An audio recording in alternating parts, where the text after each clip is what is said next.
सांगा, आम्ही जातो.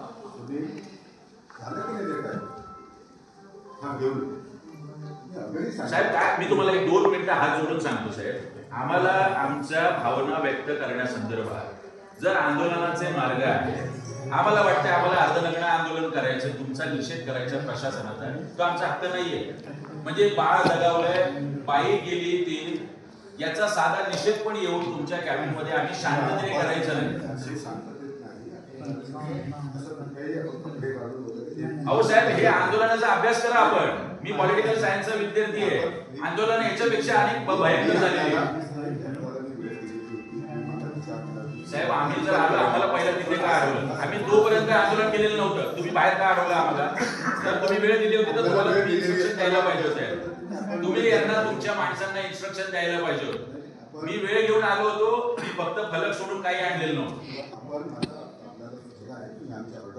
आपल्या आरोग्य विभागाच्या वरती आपला कुठलाही अंकुश नाही. 1.5 वर्षापूर्वी एक्सपायर झालेलं औषध एका आईच्या प्रसंगावधनामुळे ते थांबलं. ते एक्सपायर झालेल्या याची सुद्धा चौकशी काही झालेली नाही, काही झालेलं नाहीये. 2,000 रुपये देऊन डेड बॉडी दिली जाते, याच्या घटना मीडियाने दाखवल्या. त्याची चौकशी काय झालं साहेब? काही झालेलं नाहीये. आरोग्य विभागामध्ये जो काय भ्रष्टाचार आहे त्याच्या संदर्भात 10 वेळा घटना मीडियाने दाखवल्यात, पक्षांनी दाखवल्यात, संघटनेने दाखवल्यात. आपण त्या समित्या गुंडाळून ठेवलेल्या आहेत, कुठलंही काही होत नाही.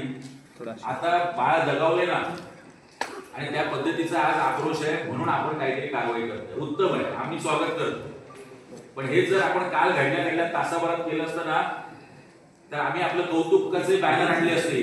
3 महिन्यापूर्वी करायला पाहिजे तुम्ही याची माहिती आहे, थांबा तोपर्यंत याची माहिती घ्या.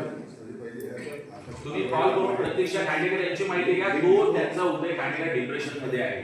त्याच्या त्या इस्माशी माझा आता बोलणं, व्हिडिओ पण दिले, त्यांनी व्हिडिओ पाठवलाय. असेल तरी ह्या आमच्या वतीने, महाराष्ट्र नवनिर्माण सेनेच्या वतीने ही भावपूर्ण श्रद्धांजली आम्ही अर्पित करतो.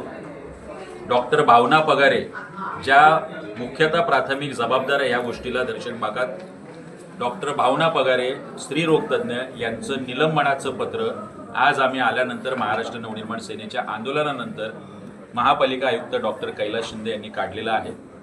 जरी आम्ही फारसे समाधानी नसलो तरी जोपर्यंत डॉक्टर भावना पगारे ह्या गुन्हेगार म्हणून सिद्ध होत नाही आणि जोपर्यंत त्यांच्यावर गुन्हा दाखल होत नाही सदोष मनुष्यवधाचा आणि त्या जेलमध्ये तुरुंगात जात नाही, तोपर्यंत महाराष्ट्र नवनिर्माण सेनेचा पाठपुरावा आमचे नगरसेवक अभिजित देसाई सभागृहात करतीलच आणि रस्त्यावर महाराष्ट्र नवनिर्माण सेना नक्की करेल. अजून इलेक्ट्रिक विभागात आम्ही आमचे नगरसेवक अभिजित देसाई आम्ही सगळ्यांनी ही सुद्धा मागणी केलेली आहे. कालपासून 2 घटना घडल्यात. ज्या 2 मुलींना विजेचा धक्का लागलाय त्या फोर्टिस हॉस्पिटलला आहेत. MSEBने संपूर्णतः जबाबदारी महापालिकेच्या विद्युत विभागाची सांगितली.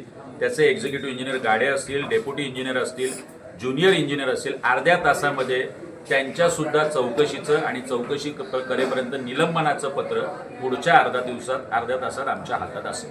सकाळपासून 3 वेळा 100% आज आम्ही इथे येऊन अर्धनग्न आंदोलन केलंय, आमच्या महाराष्ट्र सैनिकांनी केलंय.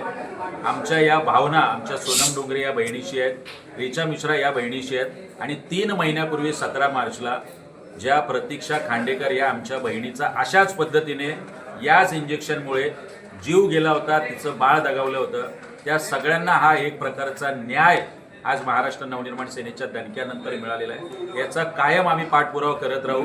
इथले कोण सत्ताधारी आहेत, मग ते ठाण्याचे आहेत की कोपरखर्णी आणि बोनकोडेचे आहेत, ज्यांच्यामुळे सातत्याने हे इंजेक्शन याचा साठा ठेवला जातो हॉस्पिटलमध्ये आणि हा साठा संपत नाही तोपर्यंत लोकांवर उंदरं मारल्याप्रमाणे या साठ्याचा वापर होतो.